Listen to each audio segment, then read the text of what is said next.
لعبه زي دي طالما في التحام بالقدم والتحام باليد من لعيب منتخب مصر، الحكم لازم يحسب الفاول على اللعبه الاخطر. طبعا اول حاله هنشوفها مع بعض هنا فاول على لاعب منتخب مصر. هنشوف مع بعض هنا هتلاقي فيه دفع بظهر لعيب ملاوي، وطبعا هنا الدفع موجوده والفاول سليم.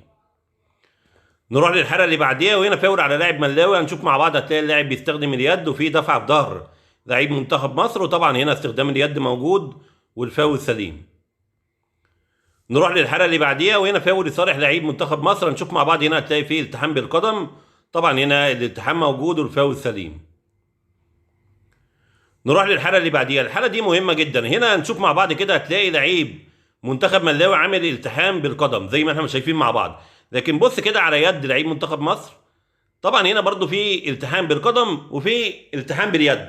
طيب هنا الحكم حسب فاول على لاعب ملاوي. لعبه زي دي طالما في التحام بالقدم والتحام باليد من لعيب منتخب مصر، الحكم لازم يحسب الفاول على اللعبه الاخطر.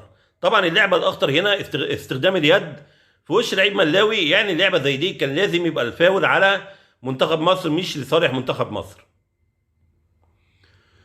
نروح للحاله اللي بعديها وهنا فاول لصالح منتخب مصر. هنشوف مع بعض هنا هتلاقي فيه التحام بالقدم، وطبعا هنا الالتحام موجود والفاول سليم. نروح للحاله اللي بعديها وهنا فاول على لعيب منتخب مصر. هنشوف مع بعض هنا هتلاقي اللاعب بيستخدم اليد وبيشد لعيب ملاوي، وهنا الحكم حسب فاول واداله انذار، وطبعا هنا قرار الحكم قرار سليم. نروح للحاله اللي بعديها وهنا فاول على لعيب منتخب مصر. هنشوف مع بعض هنا هتلاقي اللاعب رافع القدم لمستوى خطر جدا، طبعا هنا الحكم حسب فاول واداله انذار وقرار الحكم قرار سليم. نروح للحاله اللي بعديها هنا فاول لصالح منتخب مصر. نشوف مع بعض برضو هنا هتلاقي اللاعب بيستخدم اليد في وش لعيب منتخب مصر. طبعا لعبه زي دي خطر جدا، وهنا في تعمد زي ما احنا مش شايفين مع بعض. هنا لاعب ملاوي في تعمد ان هو يستخدم اليد مع لعيب منتخب مصر، طالما فيها تعمد يبقى معاه انذار. هنا بقى هل القوه زايده ولا لا؟